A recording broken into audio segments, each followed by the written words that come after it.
No niin, hän on täällä.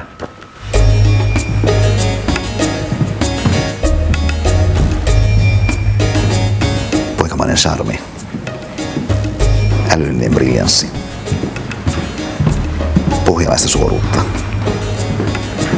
Maailman mittakaavaa. Pääjohtaja. Päivää. Terve, terve. Morjesta. Kiva nähdä pitkästä aikaa. Kiitos samoin. Sä näytät energiseltä, niin kuin aina. Kiitos kuulet terveisiä New Yorkista. Mä oon aamukoneella tullut. Mitä? Ihan totta. Normaalia. Siis miten sä säilytät tämän energisen terän? Aamujumppaa ja urheilua. Ei sen kummempaa. Mennään tähän isoon. Puolit on löytänyt paikkansa. Puolit on löytänyt paikkansa. Jos mä saan pysytään sut tähän tuoliin. Kuule, mä tapasin neiti Anna Ollilan tässä yhden mun luennon yhteydessä. Hän esittäytyi säteilevänä. Sä et sit varmaan nähnyt hänet myöhemmin kuin minä. Nuoret elää omaa elämänsä ja se on tosi positiivista katsoa, miten ne löytää oman paikkansa. Mutta hänessä on kyllä todellista siis säteilyä. Plus siis sellainen, mutta mä en tiedä onko se ainakin osalla tätä uutta sukupolvea siis tällainen niin tietynlainen sellainen siis valoisuus ja siihen liittyvä avoimuus.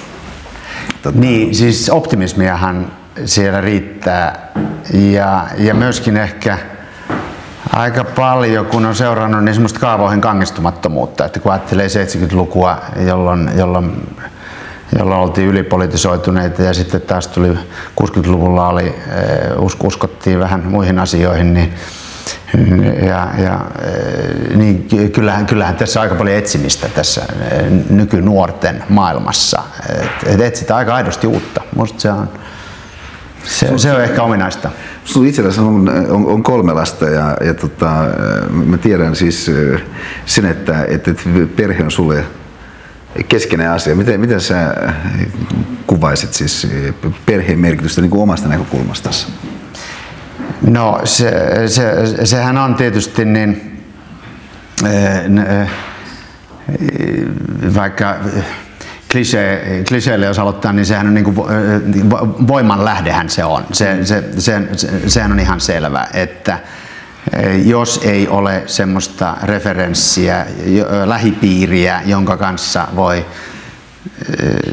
kohdata sekä hyvät että huonot ajat, niin jotain jää puuttumaan.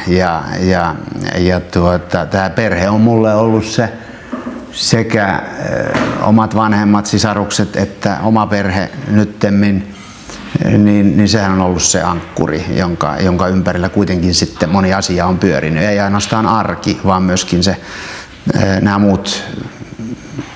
muut asiat ja maailma, ne referenssit, mitä siellä tarvitaan.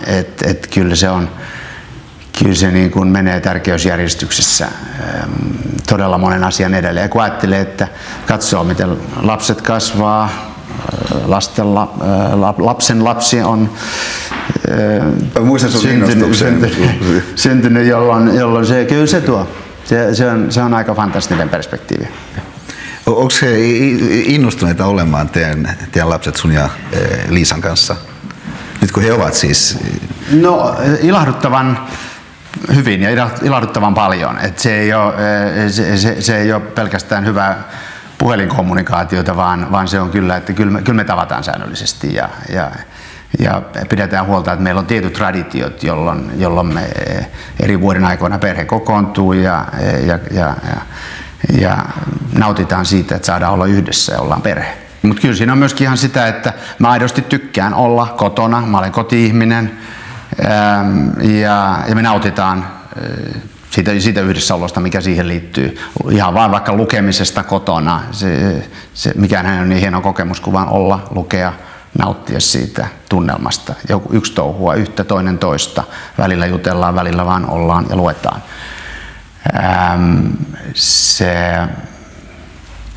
Se antaa. Mutta jos mä vielä hetken aikaa viivyn tässä sun tyttäressä, kun hän on mun niin tuoreessa muistissa tämän valovoimaisen hymynsäkin vuoksi ja niin olemuksensa vuoksi. Se oli mun mielestä molempia teitä, Liisa ja sinua, niin mun mielestä jotenkin siinä, just nimenomaan siinä hymyssä erityisesti. Niin musta hän oli kyllä aika innostunut susta ja me keskustelimme sun ylioppilaslahjasta hänelle. Mä en tiedä, onko se sellainen, minkä sä, joka on mahdollista ottaa esiin, koska musta oli sellainen innovatiivinen asia, joka ehkä voisi siitä syystä tulla mainituksi. Niin, mulle syntyi idea aikanaan, että mä en mitään varsinaista lahjaa lapselle antaisi, vaan pitäisin huolen, että mä kunkin kanssa lähden erikseen kahdestaan pitkälle matkalle, joka on ainakin viikon kohteeseen, jonka he itse voivat valita, tai alueelle, jonka he itse voivat valita, ja siellä sitten tutustutaan mahdollisimman monipuolisesti muihinkin kuin suurkaupunkien hotelleihin ja pidettäisiin vähän huolta siitä, että meillä on aikaa kahden kesken. Ja tämä on nyt toteutunut jo monen 2 lapsen osalta ja se on aika fantastinen juttu, koska symbolisesti ihan ylioppilastulon jälkeen kuitenkin lähdetään kotoa, niin kuin on meidän tässäkin tapauksessa tapahtunut, niin se oli semmoinen hieno kokemus ja suosittelen muillekin isille. Tuo on aika mainio itse asiassa just tuon symboliikankin kautta. Mä en ole ajatellut sitä siitä suunnasta, että tavallaan lähtö pois kotoa kohti maailmaa, niin tavallaan ikään kuin kahden kesken kumppaneina keskustellen ja tavallaan niitä vaikutelmia jakaen, mikä siellä sitten matkan kautta tulee eteen, niin on se, mikä tuosta avautuu. Se on aika komea näkymä. Miten jos ajatellaan, Jorma, niin kysymystä arvoista laajemmalti. Et siis, että tavallaan perhe, voisi sanoa, on tällainen niin kuin, arvojen kasvun arkinen ydin, tai voi olla, tai pitäisi olla. Yksi tietysti meidän oman ajan tällaisia isoja kysymyksiä on se, että no mihin tässä, ja minkä tahansa ajan, mihin tässä arvot sitten kehittyvät, ja minkälaista elämää näin ollen sitten ihmisten arkeen muodostuu heijastumalla niistä arvoista. Niin miten sä näet siis tämän, sanoisiko, tietysti tämä hyvin yleinen kysymys, mutta nykypäivän arvomaailman Suomessa eikä laajemmaltikin maailmassa, kehittyneessä maailmassa? Suomessakin paljon puhutaan, että vaaditaan arvokeskustelua ja poliitikot vaativat arvokeskustelua sen sijaan, että itse asiassa kävisivät sitä. He sanoisivat oman mielipiteensä, että mikä on tärkeää, mikä täytyy nostaa listalle kärkeen, mistä asioista pitää puhua koulussa, työpaikoilla, mihin täytyy suunnata varoja. Ja se on oikeastaan tämä keskustelun vaatiminenhan yleensä sen merkki, että ollaan vähän niin kuin hukassa. Ja kyllä mä uskoisin, että tämä tietynlainen perustavaa laatua olevien arvojen rapautuminen ja tämä maailman pirstaloituessa ja yhä enempien vaikutteiden niin kuin syöksyessä sisään ikkunoista, ovista, TV:stä, PC:stä, eri videopeleistä sun muista, niin ollaan vähän hukassa ja kyllä tämä on semmoinen asia, joka todella askarruttaa tämmöistä ihan peruspohjalaisesta kodista lähtöisin olevaa, jossa perheestä lähdettiin ja lähipiiriä arvostettiin, sitä ympäristöä, kotimaata, isänmaata ja siitä sitten se lähimmäisen rakkaus tai toisesta välittäminen laajentui niin kuin maailman ymmärtämiseksi aidosti, eikä vain kirjoista lukemalla ja niin kuin omaa maata tuijottamalla, vaan todella maailman ymmärtäen. Ja jotenkin nämä asiat on hajonneet.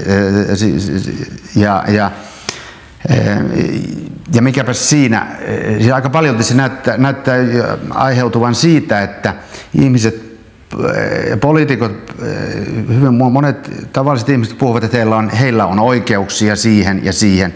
Pidetään kiinni ikään kuin omista oikeuksistaan, eikä tarkastella sitä, mikä on se oma arvomaailma, millä tavalla voitaisiin myönteisesti vaikuttaa omaan ympäristöönsä omalla toiminnallaan. ottamalla vastuuta sen sijaan, että puhuisi omista oikeuksistaan.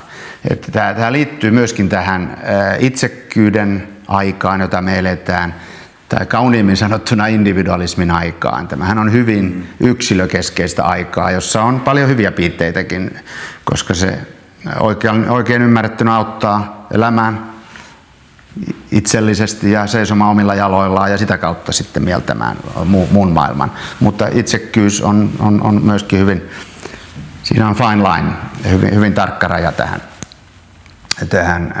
tähän positiiviseen individualismiin. Ja mä olen vaan huolissani siitä, että mikäli tämä arvojen rapautuminen yhä enemmän etenee ja jatkuu, niin me saadaan sitten konservatiivinen vastareaktio, jonkalainen itse asiassa on USAssa tapahtunut. Ja tämä USA:n-kehitys on minusta sellainen, joka minusta ei ole hyvä. Siis tämä arkkikonservatiivien, jossa on sitten kirkollinen elementti mukana, niiden piirteiden nousu, joka on sitten tukenut nykyadministraatiotakin, niin kuin tiedetään. Ja se on voimakas vastareaktio siihen, että hyvin pitkään on ollut arvotyhjiö yhteiskunnassa. Ja tästä on monet amerikkalaiset huolissaan, ja minusta se on alkanut jo aiheuttaa aika rajuja ristiriitoja se yhteiskunnassa. Ja minusta tuntuu, meidän täytyisi Pohjoismaissakin Suomen mukaan lukien miettiä, että onko se ylenmääräinen omista oikeuksista kiinni pitäminen sen sijaan, että olisi jotain universaaleja arvoja, joista pidettäisiin huolta, että ollaanko nyt ihan oikealla tiellä ja onko tämä pirstaloituminen menossa liian pitkälle? Mä sanon tähän näin, tai avaan pikkasen ehkä sitä toivottavasti valottaa seuraavalla tavalla, että jos ajatellaan arvoja, niin tietysti voi sanoa, että ainahan jotkut arvot ohjaa ihmisiä. Ne saattaa olla lyhytaikaisia, lyhytnäköisiä, ne saattaa olla aineellisiin päämääriin ja haluttavuuksiin liittyviä arvoja. Mutta jotain arvoja aina on, jotakin sellaisia ikään kuin yleisperiaatteita, jotka ohjaa sen yksittäisen ihmisen kuvaa siitä, että mikä on toivottavaa, mikä on haluttavaa ja mitä kohti hän nyt tässä yrittää olla matkalla. Ja jolloin sitten ongelma on se, että ne arvot, mitä siellä ihmisillä on, ne saattaa olla sellaisia, että ne eivät ole kuitenkaan ihmiselle loppujen lopuksi yksilönäkään, yhteisöstä puhumattakaan, niin hyväksi. Kuvaile vähän tätä, sanoisiko teidän yrityskulttuurin arvomaailmaa, jos näin voisi sanoa. Jota sä oot pyrkinyt tietysti itse, mitä Suomessa rakentamaan. Niin, se arvomaailmahan aika pitkälti lähtee siitä sen oman ympäristön arvostamisesta, yksilön arvostamisesta ja siitä, että minulla ja meillä yhtiönä menee hyvin, kun kaverilla menee hyvin. Ja yksilön kunnioittaminen oikeastaan lähtee siitä. Se hyötynäkökohta ikään kuin rakennetaan siitä toisen arvostamisesta, koska sitähän tarvitaan tulokseen pyrkivässä yhteisössä. Että universaalit arvot, mutta kun täytyy kuitenkin se tulos saada aikaan. Muuten ei ole kellään kivaa tietyn ajan päästä, vaikka olisi kuinka ylevä se lähtöpiste ja kaikki samaa mieltä. Että tällä tavalla pyritään niin kuin rakentamaan se, että kun nykyaikainen individualistinen nuori tulee kysyä, että joo, tässä olisi nyt niin kuin töitä tarjolla, niin kysymys on heti, että mitä siinä on minulle.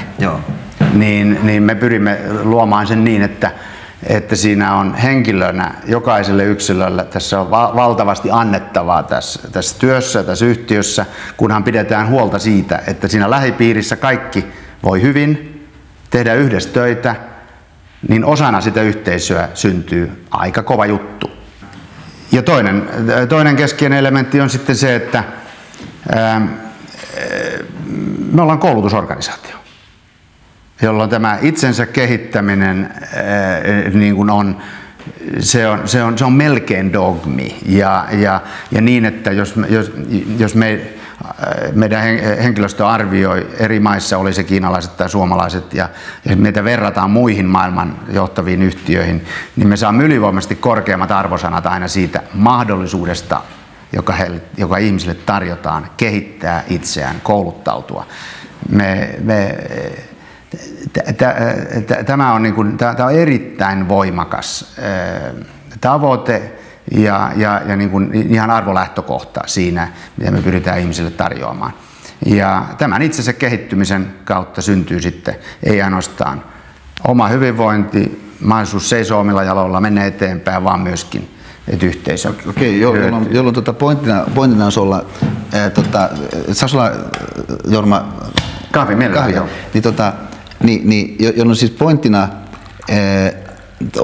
olisi yhtäältä se, että sen yksilön kannalta niin merkitsevä ei ole pelkästään siis se, mitä hän sanoisiko etumielessä saa, vaan pointtina on se, että hän tulee osaksi semmoista yhteisöä, joka yhdessä tekee jotakin suurta. Ja tehdessään yhdessä jotakin suurta samanaikaisen yksilön kannalta, niin on olemassa mahdollisuus sitten, ja niin kuin sanot, melkeinpä dogmi, niin kehotus tai odotus kehittää itseään. Et siis siinä mielessä se on tämmöinen tietynlainen, sanoisiko, yhteisöllisen luovuuden malli, mitä tässä kuvasit. Mutta jos sit suunnasta ajatellaan, niin silloin tietenkin voi kysyä, että minkälaisia sitten on arvoja sellaisia, jotka tukevat tällaista yhteisöllistä tai yhteisöllistymistä, jossa ihmiset ottaa toisiaan huomioon ja haluaa ottaa toisensa huomioon ja haluaa nimenomaan toisensa kanssa jakaen tehdä sen jonkun suuren jutun. Erotuksena se, että mä haluan todistaa, että mä oon parempi kuin sä, tai että meidän osastomme on saatava olla tässä tää tähti. Siinähän on niin kuin monta asiaa, siis, josta ehkä se semmoinen yksilön kunnioittaminen niin kuin, lähtee niin kuin tästä erilaisuuden ymmärtämisestä, diversiteetin ymmärtämisestä. Eli siitä, että kaikki tutkimustahan osoittaa, että jos on 5 hengen ryhmä, jossa kaikki on hyvin erilaisia ihmisiä, erilaisista taustoista, rotua, uskontoa, ajattelutapoja, muutenkin taustoja, se on innovatiivisempi kuin 5 suomalaisen 30-vuotiaan insinöörin miespuolisen muodostama joukko, joka yrittää miettiä, että miten saataisiin joku ongelma ratkaistua tai kehitettyä tai vastaavaa. Jolloin aidosti sen diversiteetin, erilaisuuden ymmärtäminen, jopa hakeminen mukaan sitä tapaa, jolla tehdään töitä, niin on niin kuin semmoinen tärkeä juttu sinänsä. Ja mä luulen, että tätä pyritään rohkaisemaan ja se on selvästi huomattu, että ei ole helppoa. Se vaatii suomalaiselta vähän venymistä, koska me ollaan aika homogeeninen kansakunta ja tausta on aika yksiviivainen. Juuri. Jos ajatellaan sitä siis tietysti semmoisista vahvuuksista käsin, jota voisi ajatella syntyvän nimenomaan tuollaisessa pienessä kansakunnassa, jonka tausta on aika homogeeninen tai aika samanlainen, niin yksään tällainen myönteisyys, mikä sinne sen samankaltaisuuden taustan kautta meihin on, voisi sanoa, kytkeytynyt, on sellainen tietynlainen niin kuin, helppous luottaa toiseen, kun sä tiedät, että tausta on sulle sama. Ja sellainen tietynlainen niin kuin tavallisuuden myönteinen filosofia.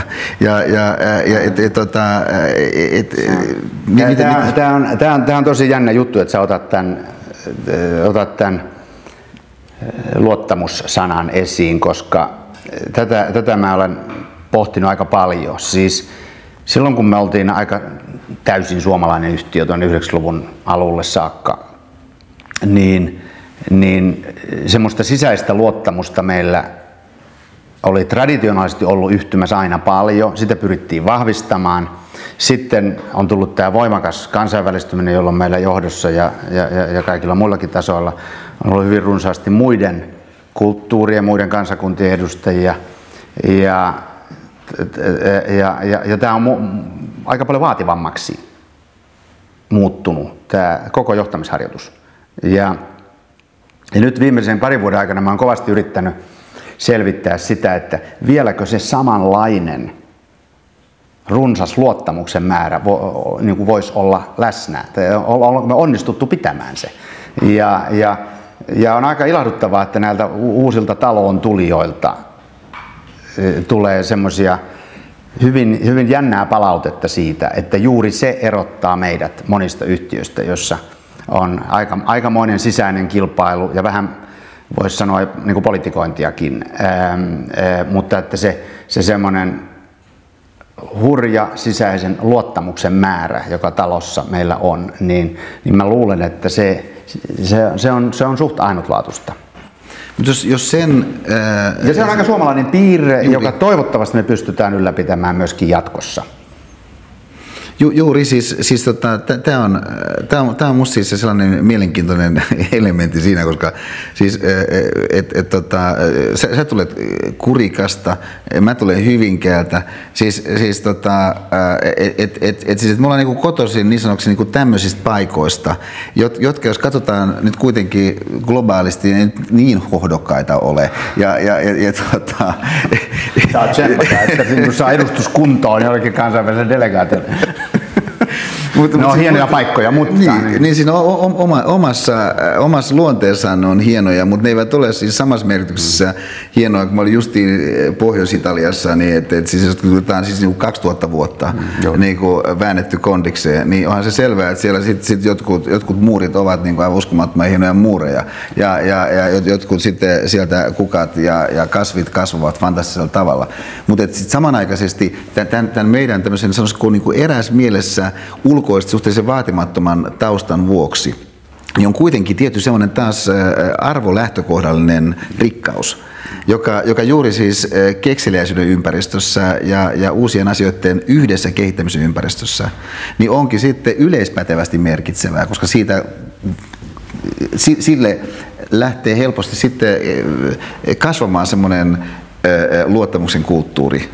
Se aika paljoltihan tämä pohjaa sille aika tasa-arvoiselle kulttuurinäkemykselle, eli että me katsomme ihmistä niin kuin samalta tasolta, emme lähtökohtaisesti ylös emmekä alaspäin, vaan suomalainen on aina niin kuin mielellään aina lähtökohtaisesti samalla tasolla sen kanssa, jonka kanssa tekee töitä, sen kanssa, jonka kanssa keskustelee ja jonka kanssa on tekemisissä.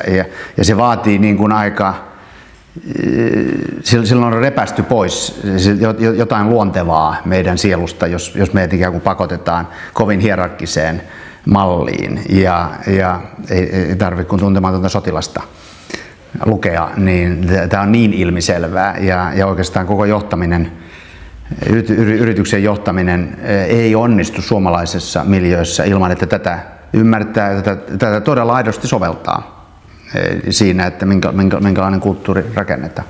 Kyllä mä luulisin, että tämä suomalainen ja pohjoismainen tapa hahmottaa maailma ja lähipiiri, yhteisö, jossa toimitaan, kyllä se poikkeaa ja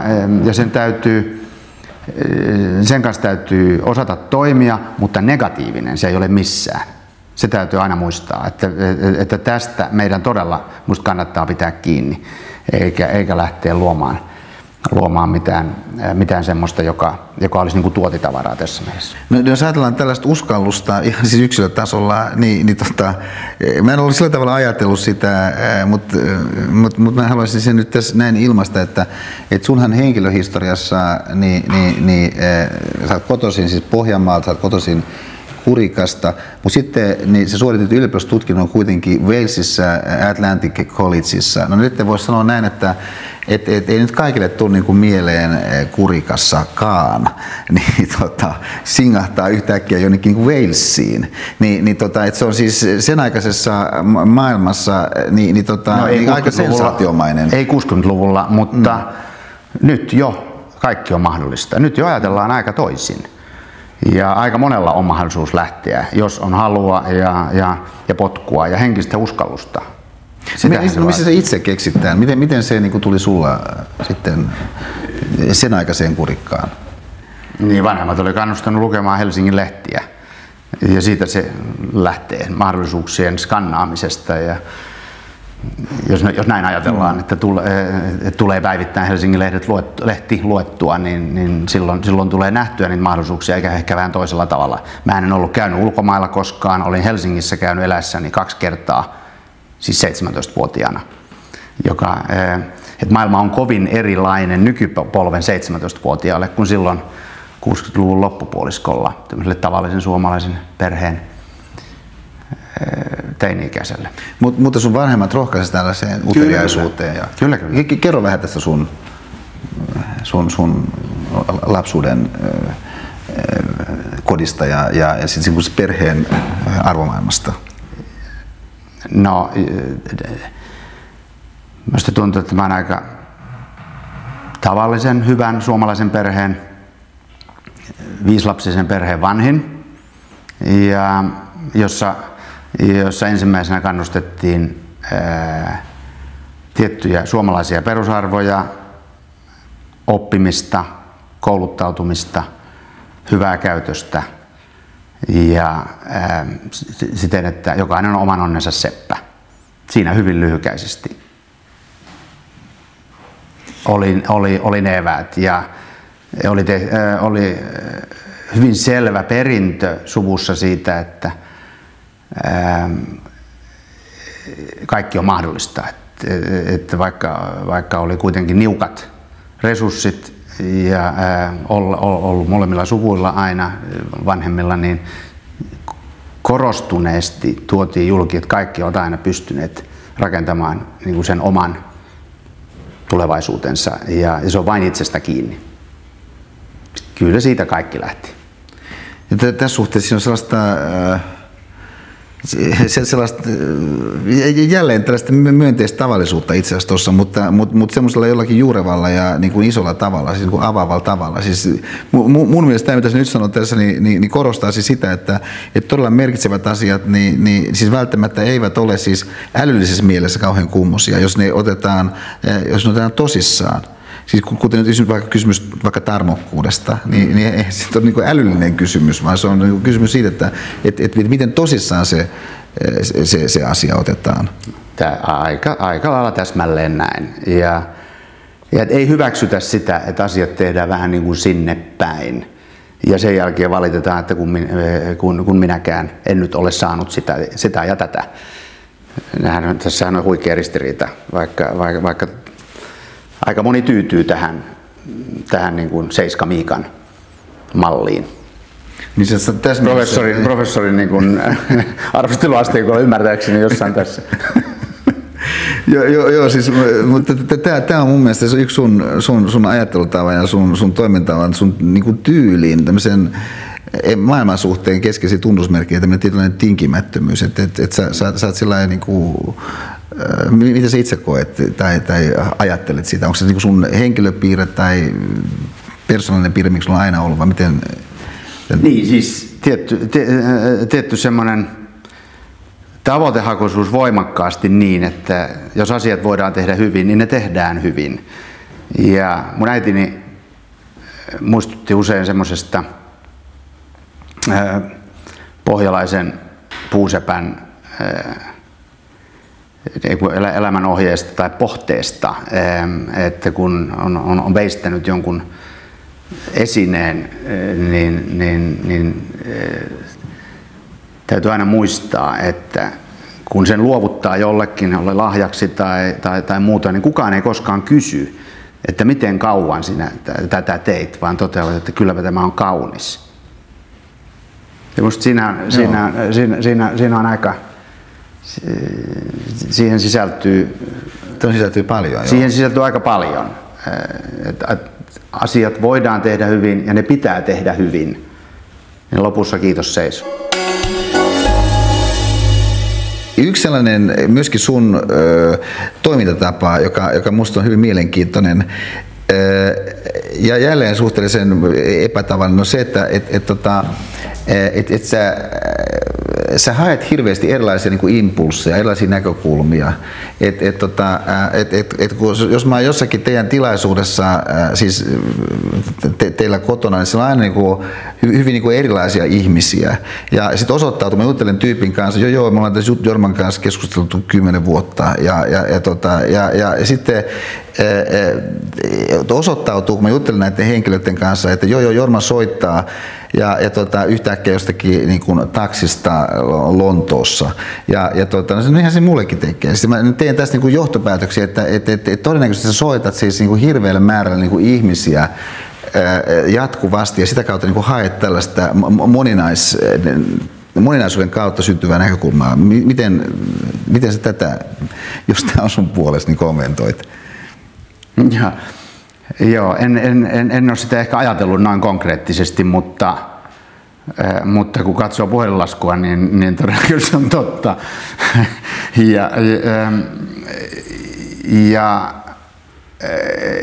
Ja kyllä se, mä luulen, että se on ikään kuin tullut tavaksi tai tämmöiseksi opituksi jutuksi melkeinpä sillä tavalla, että kun ajattelee tätä tämmöistä tehtävää, missä mä nyt oon, ison yrityksen vetäjä, niin vaikka siinä on joukko ympärillä, jonka kanssa kommunikoidaan koko ajan, tiedetään, että sieltä löytyy tukea ja tiedetään, mitkä ne kannat on ja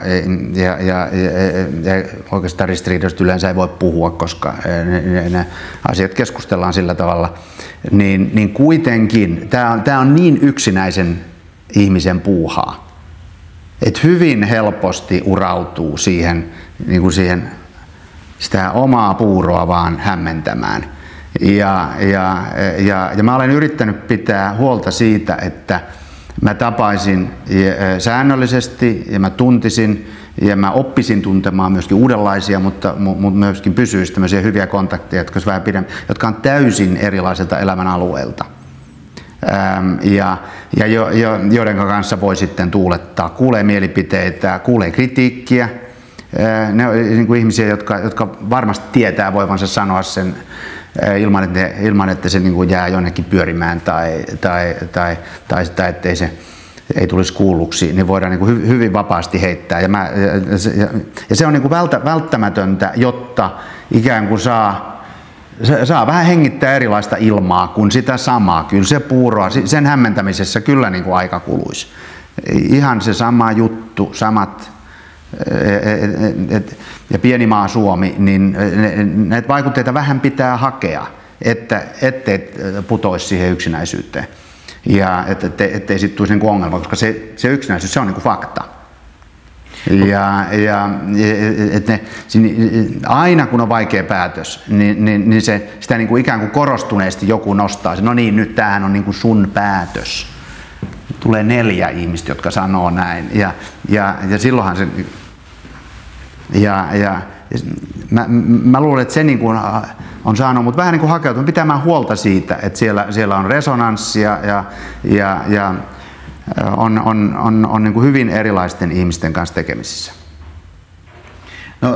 Tämä, että sä oot monenlaisten ihmisten kanssa tekemisissä, miten sä tämän kytket siihen ilmiöön, joka kanssa on siis, jolla on pienessä maassa, niin aika merkittävä kysymys, jos nousee siis tällaiseen megastatukseen, niin kuin sä et noussut sun työn kautta ja sen aseman kautta, mutta sun työn kautta, niin siis mun silmiin sä oot aika sama ollut koko ajan. Ihan siis niinku se sun energia, sun niinku tyyli, tapa puhua, musta kaikki on ihan samaa kuin 10-12 vuotta sitten. Eikö mitään kehitystä ole tapahtunut? No varmaan on tapahtunut niinku syventymistä siinä kokonaisnäkemyksessä, mutta tarkoitan niinku sama niinku sen semmoisen perusihmisyyden tasolla. Ja koska susta olisi voinut tulla joku niinku kuitenkin tässä suhteessa niinku aika lailla itsensä tyytyväinen henkilö, koska sä oot saavuttanut sellaisia juttuja, mitä siis hyvin harva koko Suomen historiassa on saavuttanut. Näin voidaan sanoa. miten sä oot säilyttänyt tämän sun suhteellisuuden tajun ja tämän sen niin kuin, sanoisiko, myönteisen nöyryyden tässä suhteessa? Ja keljumaiset kaverit. Mutta leikki sikseen, kyllähän se löytyy, se kritiikki ja se tavallaan se arki, joka pitää jalat maassa, niin sehän löytyy juuri tästä lähipiiristä, ihmisistä ja ympäristöstä, joiden kanssa on tekemisissä. Plus sitten se, että me ollaan niin kuin ihan Nokian johtoryhmän kesken sovittu. Sitten jos jollain alkaa niin kuin käyttäytyminen vähän fiirata, joku asia menee päähän jollakulla, niin kaverit huomauttaa. Jos joku on väsynyt, loman tarpeessa, niin siitä voi ja tulee huomauttaa. Ei niin, että huomaat, että hei kundi nyt veks, vaan jutella, hei kuule nyt pidetään tämä kokous huomenna, että voi olla parempi aika. Ei kannata niin kuin kärttyisenä ruveta pitämään jotain isoa tärkeää palaveria. Ehkä 500 kokousta nyt ei peruuteta sen takia, mutta löytyy yksi kärttysä, mutta tämä on hirveän tärkeää. Siis englannin kielellä on niin kuin parempi sana siihen, koska siis mihinkä tahansa johtoryhmän tehtäviin kuuluu toinen toisistaan huolehtiminen, eli loving and caring. Siis se on uskomattoman tärkeä asia. Ja meillä on pyritty olemaan sillä tavalla avoimia, että me nähdään vähän toinen toistemme asioita ja jutellaan niistä. Ja pidetään huolta, että ei tule ylilyöntejä suuntaan eikä toiseen. Me saamme toinen toiseltamme tätä kritiikkiä. Plus, että kyllä tämä perheen niin kuin se positiivisella tavalla arkipäiväistävä rooli, niin musta se on hirmu tärkeä. Yksi sun johtajuuden piirre, jos mä tästä pikkasen assosioin siihen, niin on se, että samanaikaisesti sä oot hirveän siis vaativa, mulle on kerrottu, ja mä voin arvata sen muutenkin, niin samanaikaisesti sä oot hirveän vaativa, niin sä kuitenkaan et kovinkaan helposti ole niinku leikkaamassa pois ihmistä, vaan sä niinku lähtökohtaisesti haluat rakentaa jotakin siis pitkäkestoista. Niin siis kyllä kaikki lähtee siitä, että on pystynyt niinku rakentamaan sellaisen joukkueen, jonka kanssa tekee töitä, jossa niin kuin yksilöinä ihmiset haluaa onnistua. Ne haluaa saada onnistumisen elämyksiä sekä itselleen että sillä lähiympäristölleen, jolloin se luottamus, josta aiemmin oli puhetta, niin sehän lähtee siitä, että sä luotat siihen, kun sä oot oppinut tuntemaan, olisi pidemmän aikaa tai sitten sen rekrytointiprosessin tai lyhyen tutustumisen avulla, niin on niin kuin syntynyt se luottamus, että kun tämä juttu sovittiin, että noin me tehdään, niin sieltä löytyy sitten niin kuin aivan uskomattomasti paukkuja, sitkeyttä, niin kuin viedä päätökseen se, mitä yhdessä sovittiin. Mutta se, mitä nyt sanot tässä, mä en oikeastaan kuullut sun aikaisemmin näin hahmottaa. Tämä on hyvin mielenkiintoista, koska vaikka sinänsä se hyvin istuu siihen kuvaan, mikä mulla on sun lähestymistavasta, että siis nyt mun korviin kuulostaa hyvin vahvasti siltä, että sulla on niinku itse asiassa hyvin vahva tällainen ihmisusko ja ihmisissä oleviin mahdollisuuksiin kehittyä liittyvä usko, joka on osa sun johtajuutta ja sun lähestymistapaa. Joo, siis musta tuntuu, että siinä on vähän sukua siihen juttuun, että mä olisin ehkä mielelläni ollut opettaja. En osaa sanoa millä asteella tai muutoin, vaan niin kuin, mua kiinnostaa oppiminen, ihmiset, joiden kanssa tehdään töitä niin, että he oppivat. Muista opettaja on ollut aina professori, opettaja ihan millä tahansa tasolla, niin kuin hyvä opettaja, hyvä professori on ollut mun arvoasteikossa aina menee aivan huikean korkealle.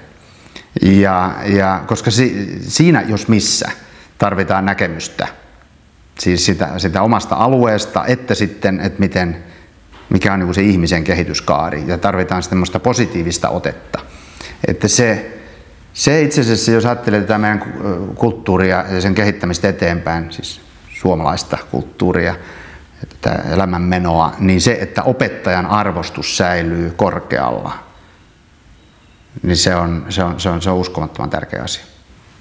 Mutta kuule, Jorma, yksi juttu tuolla mun työhuoneessa on sellainen, minkä mä haluaisin sulle näyttää, koska kun mä valmistelin tätä meidän kohtaamista, muistelin erilaisia juttuja meidän historiasta. Ja sitten mä muistin yhden jutun, mutta se on täällä toisessa huoneessa, saa pyytää. Okay. Täällä on, kato, filosofin mietiskely kammio kirjoineen, niin kato, tässä on Kotterin ja Hesketin kirja, siis J. Ollila on lähettänyt tämän mulle. Milloin tämmöinen tapahtui? Tämä on kuule lähetyskirja, tässä on tästä on jo kauan. Joo, kato siis 29.12.92. Ja sitä toteat tässä näin, että tässä on hauska tämä logo on vähän muuttunut. Joo, maailma on muuttunut. E. Saarinen on ollut dosenttina Helsingin yliopistossa. Kyllä, joo. niin olen käyttänyt tätä kirjaa Nokian sisäisessä kehittämistyössä, koska siinä ensimmäisen kerran todistetaan empiiriseen materiaalin nojautuen, että yrityskulttuurilla on vaikutusta yrityksen tulokseen. Insinöörihän ei usko ennen kuin se hänelle matemaattisesti todistetaan. Siis tämä oli tullut tammikuussa siis Nokian toimitusjohtajaksi. Että 11 kuukautta. Niin, että se oli sen vuoden lopussa. Tämä kysymys siis yrityskulttuurista, tämähän on siis niitä sellaisia isoja, istutaanko? Joo, tähän vielä hetkeksi. Tämähän on niitä isoja kysymyksiä, siis, jotka taas tavallaan, siis ajatellaan niin johtajuuden siis ammattina, niin ehkä siinä suhteessa usein jää vähän taustalle, koska se ei suoraan liity siihen, mitä juuri nyt tapahtuu. Ja lisäksi ei ole selvää, että miten se rakennettu yrityskulttuuria, koska voidaan tehdä päätöksiä jostakin yksittäisistä asioista, mutta siis kysymys jonkun siis kulttuurin rakentamisessa, se on niin massiivinen ja tavallaan niin semmoinen niin humanistis-tyyppinen vaikuttavuuskysymys, mutta siis että sulla on ollut alusta lähtien siis tämä kiinnostus ja tämä pyrkimys aika isosti osana sun johtajuutta. Joo, Siis tämä yrityskulttuurikysymys, niin se on ollut aina, mä oon lukenut siitä aika paljon ja yrittänyt paneutua siihen niin kuin sen olemukseen ja mistä siinä oikein on kysymys, mutta ei se kirjoista paljon parane Nokian tapauksessa sillä tavalla, että se perintöhän oli jo niin tosi vahva. Oli siis Nalle Westerlundin ja Kari Kaidamon perintö nimenomaan oli äärimmäisen voimakas ja vaikka sitä ei hahmotettu kalvoille, niin jokainen pystyi niin kuin käsin koskettelemaan niitä asioita. Siinä oli tämä ihmisten kohteleminen, tämä kaveruus, sinutellaan aina. Siis ensimmäisiä asioita, joita mulle sanottiin, kun mä erehdyin jotain teitittelemään ensimmäisenä päivänä, kun tulin taloon, niin 85 helmikuussa, niin oli se, että me Nokiassa kyllä sinutellaan aina. En mä sitä tiennyt.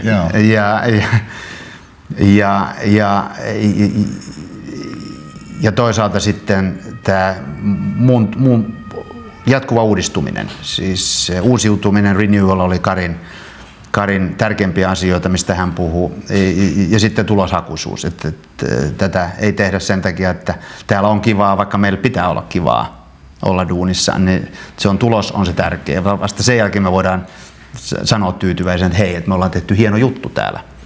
Että se perintö oli niin vahva, että sieltä niin kuin on löytynyt ne parhaat ainekset. Että se on ollut itse asiassa niiden parhaiden aineksien ylläpitämistä, jalostamista ja huolehtimista siitä, että kun tästä yhtäkkiä kasvoi suuri, siis valtava suomalaisessa mitassa, kansainvälinen yhtiö, jossa kellotaajuus niin kuin nopeutuu tosi paljon, niin me pystyttäisiin ylläpitämään nämä tietyt hyvät asiat, hyväksi koetut nokialaiset asiat. Ja se, että pidetään niin kuin seminaaria ja istutaan iltapäiviä ja vähän isompiakin kokouksia yrityskulttuuri teeman ympärillä, arvojen ympärillä, niin se toki oli niin kuin uutta. Ja se, että miten ne viedään läpi, niin sen mä oon kokenut niin kuin hirveän tärkeäksi osaksi tätä työtä, koska on paljon helpompaa lähteä jonnekin lounaalle päivälliselle. Aina löytyy kalenteri täyteen ilman arvojen pohtimista ja niin kuin sen tavallisen ihmisen kohtaamista Salon tehtaalla ja sen miettimistä, että hei, miten me saadaan tämä väki, joka on lähtökohtaisesti halukas tekemään todella parhaansa, miten me saadaan heidät mukaan tähän juttuun niin, että on sydämeltään ja sielultaan mukana siinä. Siitähän on yrityskulttuurissa kysymys, koska meillä on paljon innokkaita ihmisiä, jotka haluaa tulla. Ne vaan odottaa, että ne sais niinku sen oikean kimmokkeen ja sen oikean kulttuurivasteen sille omalle panokselle, jota he on tarjoamassa. Jos he saa sen, niin he tekee kaksinkertaisen määrän verrattuna siihen, mitä he itsekään kuvitteli. Ja tämä on niinku se johtajuuden kuitenkin ensimmäinen haaste, tai perimmäinen tärkein haaste. Että miten motivoidaan ihmiset tekemään samaan aikaan semmoinen suoritus, että se yllättää heidät itsensäkin, että he voi sen jälkeen sanoa kotona tyytyväisenä, ei ainoastaan vaimolle, vaan myöskin joskus sitten myöhemminkin todeta, että hei, tämä oli kova juttu. Mä olin mukana jossain ainutlaatuisessa. No jos sä ajattelet sitten niitä kokemuksia, mitkä nyt sitten sun oman tähän asti sen huikean, näin voidaan sanoa ja näin tulee sanoa, elämäntyön kautta niin on syntynyt. Jos ajattelet siitä näkökulmasta, mikä on Suomessa ja suomalaisille mahdollista, niin onko jotain siis sellaista, mitä siihen liittyen on yleispätevästi voi nostaa esiin sun kokemuksen mukaan ja sun näkemyksen mukaan? Et kuinka korkealle vuorelle me voidaan mennä? Me voidaan mennä ihan yhtä korkealle vuorelle kuin mitä kuka tahansa. Tämä 5 miljoonaa on ihan riittävä. Se ei riitä niin kuin monen vuoden valtaamiseen yhtä aikaa. Täytyy aina sillä tavalla ajatella tämä. Mutta henkisesti niin maailma toimii yhä enemmän sen mukaan, miten pystyy käyttämään älyllisiä henkisiä resursseja kukin kansakunta.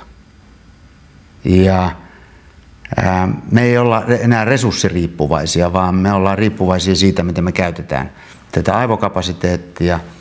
Ja kansakuntana meillä on aivan erinomaiset mahdollisuudet nousta ihan samankorkuiselle vuodelle kuin ne kaikkein rikkaimmat lainausmerkeissä, niin henkisesti kuin materiaalisestikin rikkaimmat.